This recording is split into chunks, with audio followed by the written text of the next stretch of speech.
আসসালামু আলাইকুম। এই ছেলেটাকে দেখা যায় দৌড়ে সে কাদার ভেতরে নিজেকেই ঢুকিয়ে নিচ্ছিল, কারণ তাদের গ্রামের বাড়ির পেছন দিকটাতে সে সমস্ত গ্রামবাসীদের মৃতদেহ স্তূপ পড়ে থাকতে দেখে ফেলেছে। কি হয়েছিল ওদের গ্রামে সেদিন? নিজেদের মাতৃভূমিকে রক্ষা করার জন্য কেন সাধারণ মানুষ হাতে অস্ত্র তুলে নেয়? কেন এই ছেলেটা একটা মরা গরুকে টানতে টানতে নিয়ে যাচ্ছে, আর এই মেয়েটাই বা জঙ্গলের মধ্যে এভাবে পড়ে আছে কেন? কেনই বা হিটলার 628টা গ্রামের সমস্ত মানুষকে জ্যান্ত পুড়িয়ে মেরেছিল? না, আজকের ভিডিও কিন্তু কোনো কাল্পনিক ঘটনা নয়। দ্বিতীয় বিশ্বযুদ্ধের পাতা থেকে উঠে আসা এক সত্য ঘটনা। অনেক নৃশংস ঘটনা আছে ভিডিওর মধ্যে, সুতরাং কারো দেখতে অসুবিধা থাকলে ভিডিও স্কিপ করতে পারো। IMDb-তে 8.3 রেটিং পাওয়া একটা masterpiece movie come and see. সালটা 1943, জায়গা বিলাসুর। দুটো অল্প বয়সী ছেলেকে দেখা যায়, তারা কিছু মৃত লোকেদের কবর উন্মাদের মতো ঘুরে যাচ্ছে একটা বন্দুকের খোঁজে, কারণ বন্দুক ছাড়া তারা প্রতিবাদীদের দলে যোগ দিতে পারবে না। এবার প্রতিবাদীদের দল কি ছিল? সেই সময় দ্বিতীয় বিশ্বযুদ্ধ চলছিল এবং হিটলারের অত্যাচারে মানুষ অতিষ্ঠ হয়ে উঠেছিল। এই অত্যাচার থেকে মুক্তি পাওয়ার জন্য বিভিন্ন জায়গা সহ বেলারসেও জনগণ প্রতিরোধ গড়ে তোলে। মানুষ নিজের হাতে অস্ত্র তুলে নেয় এবং একটা প্রতিবাদী দল গঠন করে, এবং নিজেদের দেশকে রক্ষা করার এই আন্দোলনে 8 থেকে 80 সব বয়সের মানুষ যোগ দিয়েছিল। তো ছেলে দুটো যখন কবর খুঁড়ছিল, এই সময় তাদের গ্রামে একজন বয়স্ক লোক এসে তাদেরকে সাবধান করে বলে, আগুন নিয়ে খেলিস না। জার্মানদের বিরুদ্ধে লড়াই করে যেতে অত সহজ নয়। ওরা যদি একবারও জানতে পারে যে আমাদের এলাকা থেকে কেউ প্রতিবাদী দলে যোগ দিয়েছে, ওরা কিন্তু আমাদের পুরো গ্রামটাকে শেষ করে ফেলবে।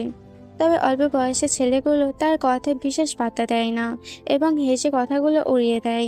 আবারও বন্ধু খুঁজতে শুরু করে। ইতিমধ্যে একটা আওয়াজ পেয়ে তার লুকানোর জন্য দুজনই প্রায় মাটিতে আছাড় খেয়ে ওই কবরের গর্তের মধ্যে শুয়ে পড়ে। বোঝা যায় জার্মান সৈনিকরা গাড়িতে করে সেই এলাকার আশেপাশে টহল দিচ্ছিল।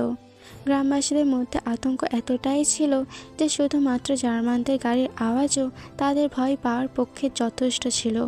গাড়ি দুটো চলে গেছে। ছেলে দুটো আবারও ওঠে এবং কবর খুঁড়তে শুরু করে।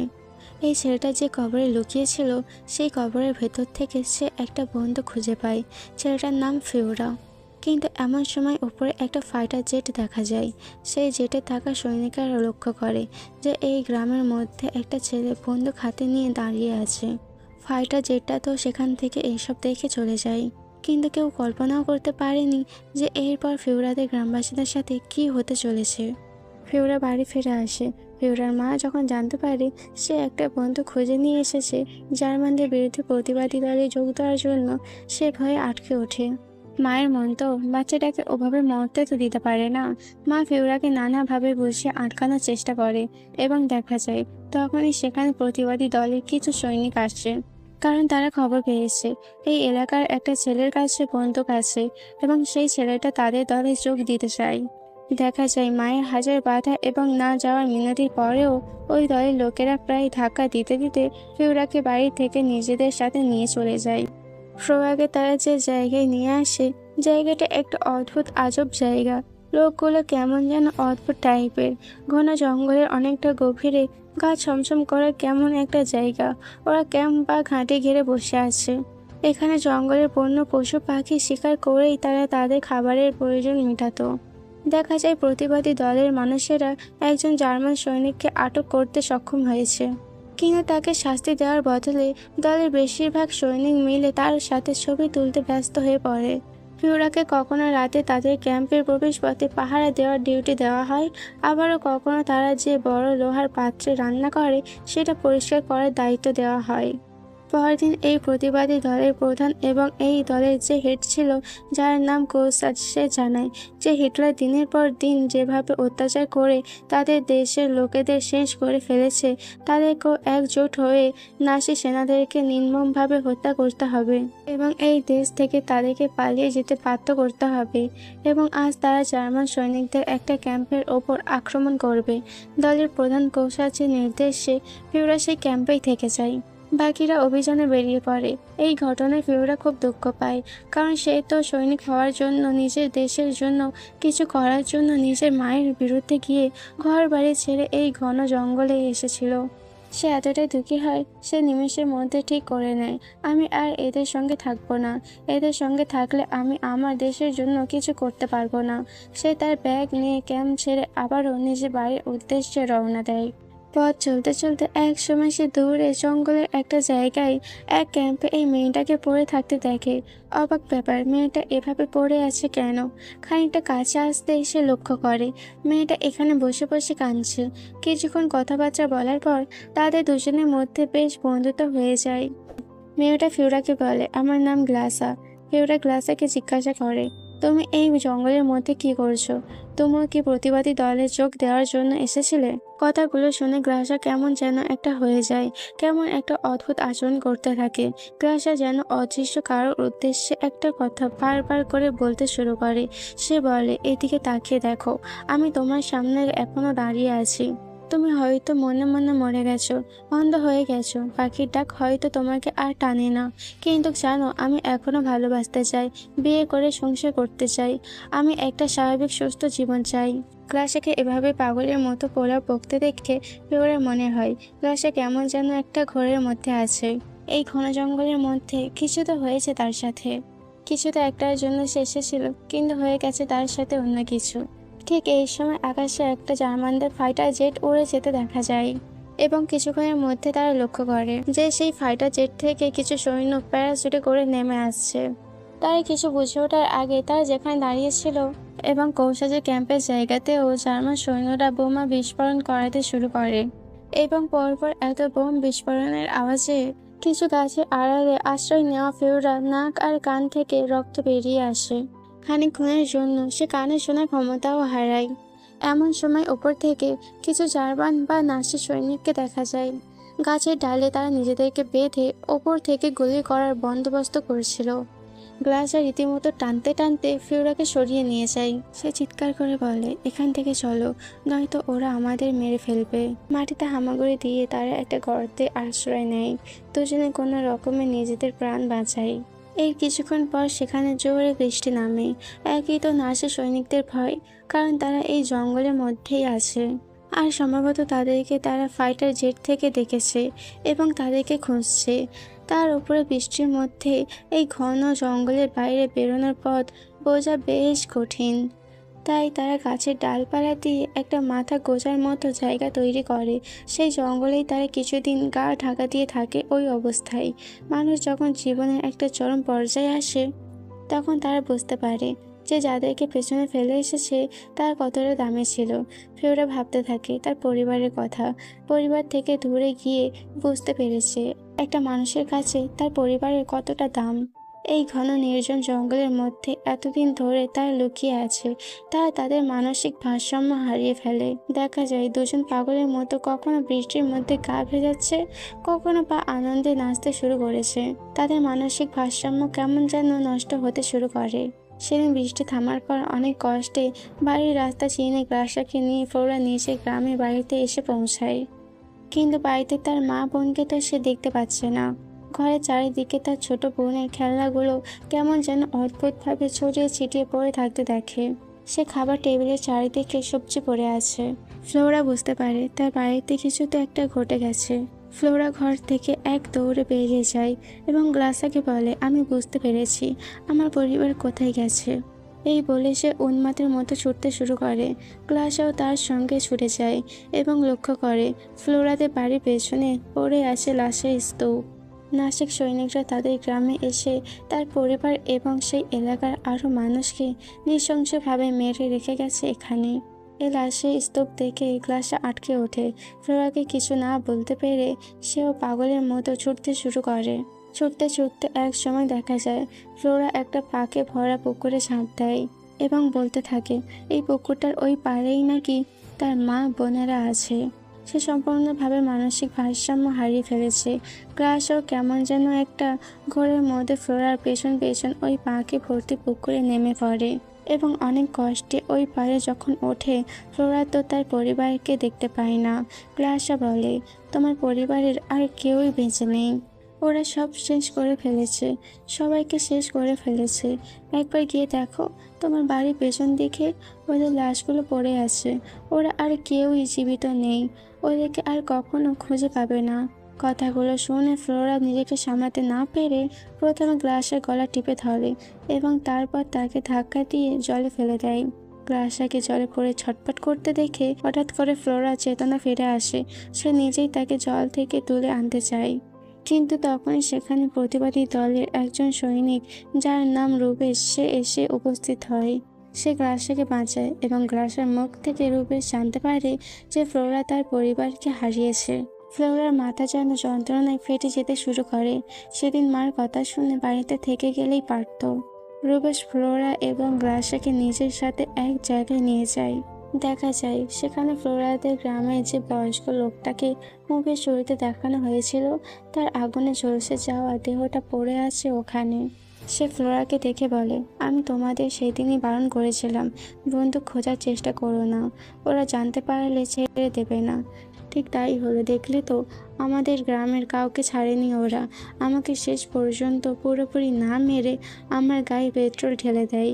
আর আমার গায়ে যখন আগুন জ্বলছিল, ছটফট করছিলাম, ওই অবস্থা দেখে জার্মান সৈনিকরা হাসাহাসি করেছিল, ওরা মজা নিচ্ছিল।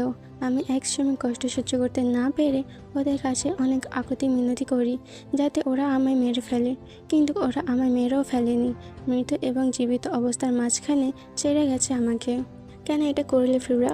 কেন আমাদের গ্রামের সবার জন্য বিপদ ডেকে আনলে?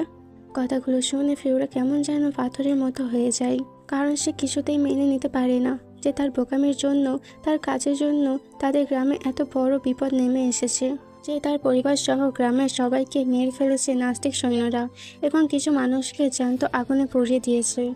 আসলে সেদিন ওই যে ফাইটার জেটটা ফিউরাকে বন্দুক হাতে দাঁড়িয়ে থাকতে দেখেছিল, ওরাই পরবর্তীকালে আরও সৈন্য নিয়ে সেই গ্রামের মধ্যে ফিরে আসে এবং পুরো গোষ্ঠীটাকে শেষ করে ফেলে। যেহেতু ফিউরা ততক্ষণে গ্রাম ছেড়ে ওই জঙ্গলে চলে গেছিল, সুতরাং ফিউরা তো বেঁচে যায়, কিন্তু গ্রাম ধ্বংস হয়ে যায়। ফিওরার মানসিক অবস্থা এমনিতেই খারাপ ছিল, তার উপরে এত বড় অপরাধবোধ যে তার জন্য মানুষগুলো আজকে এই অবস্থা। ফিওরা নিজেকে ওই কাদার মধ্যে ঢুকিয়ে নিজের মাথাটাও ঢুকিয়ে দেয়, যাতে কিছুক্ষণের মধ্যেই তার শ্বাস বন্ধ হয়ে যায় এবং সে মারা যায়। কিন্তু যে কজন বেঁচে ছিল এবং গ্লাসা, তারা কেউ ফিওরাকে আত্মহত্যা করতে দেয় না। কিছুক্ষণ পরে সেখানে প্রতিবাদী দলের আরও দুজন আসে। তারা বাঁশ আর মাটি দিয়ে হিটলারের এরকম একটা মূর্তি বানিয়ে নিজেদের সাথে নিয়ে যায় এবং ফিওরাকে দেখা যায় সে নিজের পরিবার এবং মানুষজনের মৃত্যুর প্রতিশোধ নেওয়ার জন্য আবারও তাদের দলে যোগ দেয়। তবে তারা কিছুটা দূর আসার পর, যখন তারা তাদের গ্রামের সব খাবার দাবার যে গোদাম ঘরে আটকে রাখা হয় সেখানে যায়, তারা দেখে সেই জায়গাটা নাস্তিক সৈনিকেরা পাহারা দিচ্ছে এবং তাদেরকে সেখানে দেখেই জার্মান সৈন্যরা তাদেরকে লক্ষ্য করে গুলি চালাতে শুরু করে। কোনো রকমে এই মাঠের ওপর দিক দিয়ে ছুটে এসে এবারের মতো তারা প্রাণ বাঁচিয়ে জঙ্গলের ভেতরে ঢুকে পড়ে। কিছুক্ষণ পর জঙ্গল থেকে তার বেরিয়ে হিটলারের উদ্দেশ্যে ওই বানানো কাকতাড়ুয়াটাকে রাস্তার মাঝখানে পুঁতে দিয়ে এগিয়ে যায়। রুবেশ আর ফিওরা বাকি দুজনের থেকে একটু সামনে চলে যায় এবং হঠাৎ উড়ে যাওয়া একটা ফাইটার জেট থেকে তাদের পেছনে প্রচণ্ড জোরে চড়ে দুটো পরপর বোমা বিস্ফোরণ করানো হয়।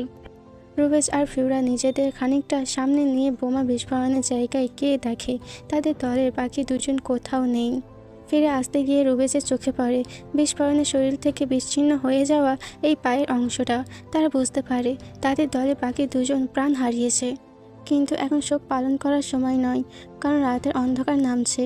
পাশে গ্রামের একজনকে বন্দুকের ভয় দেখিয়ে তার খামার থেকে একটা গরু নিয়ে নেয় রুবেশ আর ফিওরা। গরুটাকে নিয়ে একটু এগিয়ে আসতেই পাশে ঝোপে লুকানো একটা মেশিন গান, যেটা কিনা নিজে থেকেই অনেকক্ষণ ধরে গুলি করতে সক্ষম, সেই মেশিন গান থেকে গুলি চলতে শুরু করে এবং হঠাৎ করে এই ঘটনা ঘটায়। রুবেশের বুকে গুলি লাগে এবং রুবেশ সেখানেই মারা যায়। কিছুক্ষণের জন্য গোলাগুলি বন্ধ হলে ফিওরা ওই গরুটাকে নিয়ে এগোনোর চেষ্টা করে। আবারও গোলাগুলি চালু হয় এবং গরুটা ওই গুলিতে মারা যায়। ফিওরা আবারও সম্পূর্ণ একা। সে বুঝতে পারে না যে সে কি করবে, কোথায় যাবে। কাঁদতে কাঁদতে সে নিজের অজান্তেই কখন যেন ঘুমিয়ে পড়ে। পরের দিন ভোরবেলায় ভোরের আলো ফুটে ওঠার পর ফিওরা হঠাৎ করে উঠে বসে। তাকে দেখে মনে হচ্ছিল সে যেন আবার নিজের মানসিক সন্তুলন হারিয়েছে। ওই মৃত গরুটাকে নিজের সাথে নিয়ে সে এগোনোর চেষ্টা করে।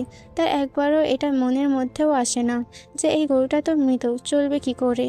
কুয়াশার মধ্য দিয়ে এগোনোর সময় ফিওরা একটা ঘোড়ার গাড়ি দেখতে পায় এবং সেটা নিয়ে এগোতে শুরু করে। গাড়ির মালিক পেছন থেকে তাড়া করে আটকাতে গেলে ফিউরা রুবেজের মতো বন্দুক দিয়ে ভয় দেখানোর চেষ্টা করে। কুয়াশার মধ্য দিয়েও দেখতে পায় যে পেছন দিক থেকে একটা গাড়ি থেকে দলে দলে নাস্তিক সেনারা নামছে। লোকটা ফিউরাকে বলে, বোকামো করো না, তোমাকে দেখে মনে হচ্ছে তুমি মানসিকভাবে বিধ্বস্ত, কিন্তু তোমায় বেঁচে থাকতে হলে এই প্রতিবাদী দলের দেওয়া পোশাকটা আগে ঝেড়ে ফেলো আর এই বন্দুকটা খড়কুটোর নিচে লুকিয়ে রাখো। চুপচাপ বেশি কথা না বাড়িয়ে আমার সাথে চলো। আর নাস্তিরা যদি তোমাকে কিছু জিজ্ঞেস করে, ভুলেও বলবে না যে তুমি অন্য কোনো জায়গা থেকে এসেছো, তুমি বলবে তুমি এই এলাকার লোক, তাহলে তুমি বাঁচতে পারবে। ওই অচেনা লোকটার সাথে তাদের এলাকায় এসে ওরা দেখে সেখানে নাস্তিক সেনারা ভর্তি, এবং এই এলাকার লোকেদের বাড়ির মধ্যে বসেই জার্মানরা সেই মানুষগুলোকে নিজেদের চাকরের মতো ব্যবহার করছে। ফিউরা এসব দেখে স্থির থাকতে পারে না, সে দৌড়ে ওই লোকটার ঘর থেকে বেরিয়ে আসে। আর এবার সে যা দেখে তা আরও ভয়ঙ্কর। দলে দলে অন্য এলাকার লোকেদের খাবারের লোভ দেখিয়ে নাস্তিরা সেই জায়গায় গরু ছাগলের মতো ধাক্কা মারতে মারতে নিয়ে এসেছে, এবং সবাইকে জোর করে মারতে মারতে এলাকায় থাকা সবগুলো ঘরের ভেতরে একে একে লোকগুলোকে ঢোকাতে শুরু করে, যাদের মধ্যে ফিউরাও ছিল। ফিউরার মাথায় সবকিছু তালগোল পাকিয়ে যেতে থাকে, কারণ এতদিন পর্যন্ত তো কোনোভাবে জঙ্গলের মধ্যে লুকিয়ে এখানে ওখানে পালিয়ে এসে বেঁচেছে, কিন্তু এই গ্রামে এত নাস্তি সৈন্য কি করে বাঁচবে, কি করে পালাবে এখান থেকে? কিছুক্ষণ পর একজন জার্মান সেনা জানালা দিয়ে তাদেরকে জানায়, কেউ যদি তোমাদের সন্তানদেরকে ভেতরে ছেড়ে বাইরে বেরিয়ে আসতে চাও, তাহলে তোমরা বেরিয়ে আসতে পারো। এই কথা শুনে ফিউরা বাইরে বেরিয়ে আসে এবং দেখে আরও কিছু লোক এবং একজন মহিলা তার বাচ্চাকে নিয়ে বাইরে বেরিয়ে এসেছে। নাস্তিক সেনারা তার বাচ্চাটাকে ওই ঘরের ভেতরে ছুঁড়ে ফেলে দেয়, আর ওই মেয়েটাকে টানতে টানতে নিয়ে যায়। মেয়েটার শরীরটাকে শিয়াল কুকুরের মতো আছড়ে কামড়ে ভোগ করবে, ধর্ষণ করবে। ফিউরা এসব দেখে হতভম্ব হয়ে যায়, এবং দেখা যায় নাস্তিক সেনা ফিউরার মাথায় বন্দুক ঠেকিয়ে এইভাবে ছবি তোলে। ছবি তোলা হয়ে গেলে ফিউরাকে তারা মারে না, ছেড়ে দেয়, এবং দেখা যায় ওই লোক ভর্তি কাঠের ঘরগুলোর ভেতরে জার্মান সেনারা হাত বোমা ছুড়তে শুরু করে, এবং কিছুক্ষণ পর ঘরগুলোর বাইরের দিকেও তারা বোম ছুড়তে শুরু করে। সেই ঘরগুলোতে দাউ দাউ করে আগুন জ্বলে ওঠে, এবং ভেতরে থাকা মানুষগুলো চিৎকার করতে থাকে, কারণ তারা জ্যান্ত অবস্থায় জ্বলছিল। জার্মানরা তাদেরকে জ্যান্ত অবস্থায় পুড়িয়ে মারছিল। নাস্তি সৈন্যরা এই দৃশ্য দেখে বাইরে আনন্দে উল্লাস করতে থাকে, কিন্তু এত কিছু পরও, আগুন দিয়ে তারা ঘর জ্বালানোর পরও তারা সবাই মিলে লাইন করে দাঁড়িয়ে সারি দিয়ে পরপর ওই ঘরগুলোকে লক্ষ্য করে গুলি চালাতে থাকে। গুলির আওয়াজ যেন ছাপিয়ে যায় মানুষের আর্তনাদ। মানুষের চিৎকার শোনা যাচ্ছিল না, শুধুমাত্র মেশিন গান এবং তাদের বন্দুকের আওয়াজ শোনা যাচ্ছিল। এরপর সবকিছু যখন শেষ হয়ে যায়, তখন একটা বুড়িকে খাটের ওপর শুইয়ে সেখানে মরার জন্য ফেলে রেখে দিয়ে যায় তারা। ফিউরা সেখান থেকে বেরিয়ে জঙ্গলের দিকে এসে দেখে জার্মানরা যখন ওই লোকগুলোকে মেরে ফিরছিল, তখন কৌসাজ দলের লোকেরা তাদের ওপর হামলা করে এবং অনেক জার্মান সৈন্যকে মেরে ফেলে। ফিউরা সেই জায়গায় আসে যেখানে সে বন্দুকটা লুকিয়ে রেখেছিল, এবং এলাকাটা পুরোটাই এখন কৌসাজ লোকেরা ঘিরে ফেলেছে। ফিওরা দেখতে পাই ওই মেয়েটাকে যাকে জার্মান সৈন্যরা টানতে টানতে নিয়ে গিয়েছিল নিজেদের সাথে, সে এরকম রক্তাক্ত অবস্থায়। জার্মানদের গাড়ি থেকে একটা পেট্রোলের ব্যারেল নিয়ে সেই জায়গায় যায়। কৌসাজ এবং তার দলের লোকেরা যেখানে নাস্তিক কিছু সৈন্যকে আটকে রেখেছিল তারা, এবং এরপর তাদের মধ্যে সব থেকে উচ্চ পদস্থ যে ছিল, অর্থাৎ যে অফিসার ছিল, সে বলতে থাকে, আমি কিছু করিনি, আমি একজন বয়স্ক অসুস্থ লোক, দয়া করে আমাকে ছেড়ে দাও, আমি এলাকার কারোর কোনো ক্ষতি করতে চাইনি, আমরা তো শুধু শান্তি চাই। তাকে এরকম আকুতি মিনতি করতে দেখে আর একজন নাস্তিক সেনা বলে ওঠে, অপদার্থের মতো কথা বলো না, বলে যেও না, আমরা হিটলারের প্রতি বিশ্বাসী। হিটলার যা করেছে ঠিক করেছে, একদিন হিটলারের জয় হবে দ্বিতীয় বিশ্বযুদ্ধে, আর আমরা যে লোকগুলোকে হত্যা করেছি তার জন্য আমরা অনুশোচনা করব না। আমরা কোনো ভুল করিনি, কারণ পৃথিবীতে জার্মান ছাড়া আর কোনো জাতি সুস্থ হয়ে বেঁচে থাকার অধিকার নেই। লোকটার মুখ থেকে কথাগুলো বলতে শোনা যায়। ফিউরা ওই পেট্রোলের ব্যারেলটা তার হাতে তুলে নেয় এবং সেই জার্মান সেনাগুলোর গায়ে পেট্রোল ঢেলে দেয়, কিন্তু আগুন লাগানোর আগে কৌসাজের লোকেরা সবাইকে গুলি করে মেরে ফেলে। মুভির শেষে দেখা যায় ফিউরা হিটলারের একটা ছবি মাটিতে পড়ে থাকতে দেখে, এবং সেই ছবিটাকে ক্রমাগত সে গুলি করতে থাকে, এবং তার পাশাপাশি দেখা যায় হিটলার দ্বিতীয় বিশ্বযুদ্ধে যা যা করেছে এক একটা গুলিতে সে সব কিছু মুছে মুছে যাচ্ছে। এই দৃশ্যটা দ্বারা মুভির ডিরেক্টর এটা বোঝাতে চেয়েছেন যে হিটলার জীবিত না থাকলে বা ঠিক সময় যদি কেউ হিটলারকে হত্যা করে দিত, তাহলে দ্বিতীয় বিশ্বযুদ্ধে এত নৃশংস হতো না। এরকম হতে হতে একসময় ফিওরা চোখের সামনে দেখতে পাই যে হিটলারের মা ক্লারার কোলে হিটলার বসে আছে। কিন্তু এবার ফিওরা হিটলারের ছবিতে আর গুলি করতে পারে না। তার মনে পড়েছে হিটলার একইভাবে মায়েদের থেকে তার সন্তানদেরকে কেড়ে নিয়েছে। সে হিটলারের মতো নয়, সে শুধু নিজের মাতৃভূমিকে রক্ষা করার জন্য প্রতিবাদ করেছে। তাই বলে সে কোনো মায়ের কোল থেকে তার সন্তানকে কেড়ে নিতে পারে না। সে হিটলারের মতো হবে না, সে নিজের মতো হবে। সে নিজের মাতৃভূমিকে রক্ষা করবে, নিজের মাতৃভূমির জন্য লড়াই করবে। এবং এই যে হিটলারের জীবনকে দেখা হচ্ছিল, ফিওরার প্রত্যেকটা গুলির সাথে সাথে এটা ফিওরার যে মানসিক সন্তুলন হারিয়ে গেছে তার ফলে ফিওরা বিভিন্নভাবে এগুলো হ্যালোসিনেট করছিল বা কল্পনা করছিল। ফিওরা হিটলারের সম্বন্ধে অনেক পড়াশোনা করেছিল এবং অনেক কিছু জানতো। তাই সে যখন হিটলারের ছবিতে গুলি করছিল প্রত্যেকটা জিনিস হিটলারের সম্বন্ধে তার মাথার উপরে ভেসে উঠছিল। এবং ভেসে উঠতে উঠতে এক সময় হিটলারের ছোটবেলার ছবিটাও তার মাথায় ভেসে ওঠে। এবং তখন সে গুলি করা বন্ধ করে দেয়, কারণ সে হিটলারের মতো ছোট ছোট বাচ্চাদেরকে হত্যা করতে পারবে না। এবং যেহেতু এটা একটা সত্য ঘটনা অবলম্বনে মুভি, তাই এন্ডিংটা এরকমই দেখানো হয়েছে যেরকমটা ঘটেছিল। মুভি শেষ হয়ে যাওয়ার পর দেখা যায় ডিরেক্টর এখানে কিছু দ্বিতীয় বিশ্বযুদ্ধের দৃশ্য দেখিয়েছেন এবং কিছু ইনফরমেশন বা তথ্য তুলে ধরেছেন। জার্মানরা নাকি দ্বিতীয় বিশ্বযুদ্ধে ফের রাশিয়া মোট 628খানা গ্রাম এবং সেখানে বসবাস করা সমস্ত লোকেদের জ্যান্ত জ্বালিয়ে শেষ করে দিয়েছিল। দ্বিতীয় বিশ্বযুদ্ধ নিয়ে অনেক তর্ক বিতর্ক, অনেক মতবাদ, অনেক কিছু আছে, সেসবের দিকে যাচ্ছি না। এবং সাথে আরেকটা গুরুত্বপূর্ণ কথাও বলি, যুদ্ধের সময় একজন এই পক্ষ নেবে আর একজন ওই পক্ষ নেবে, এটাই স্বাভাবিক। আমি যখন কোনো সত্য ঘটনা অবলম্বনে মুভি এক্সপ্লেন করছি, আমি নির্দিষ্ট কারোর পক্ষ নিয়ে কথা বলছি না। না আমি হিটলারের ফ্যান, না আমি বেলারুশিয়ার ফ্যান। আমি শুধুমাত্র এতটুকুই এক্সপ্লেন করার চেষ্টা করি যেটা ডিরেক্টর নিজে মুভির মধ্যে দেখিয়েছেন। আর এই কথাটা মানি, দেশ যেটাই হোক না কেন, জাতি যেটাই হোক না কেন, যুদ্ধ কখনো মানবতার পক্ষে হয় না। যুদ্ধ হলে মানুষ মরবে, যুদ্ধ হলে পরিবার হারাবে, যুদ্ধ হলে প্রচণ্ড বাচ্চা তার মা বাবার জন্য অনাথ অবস্থায় রাস্তার মধ্যে বসে কাঁদবে। সুতরাং যুদ্ধ যেখানেই হোক, যেভাবেই হোক, মানুষের জন্য শুধুমাত্র ধ্বংস ছাড়া আর কিছুই নয়। তো এই ছিল আজকের ভিডিও কেমন লাগলো অবশ্যই কমেন্টে লিখে জানাবে। ভিডিওটা যদি ভালো লেগে থাকে তাহলে ভিডিওতে একটি লাইক আর চ্যানেলটিকে সাবস্ক্রাইব করতে ভুলবেন না।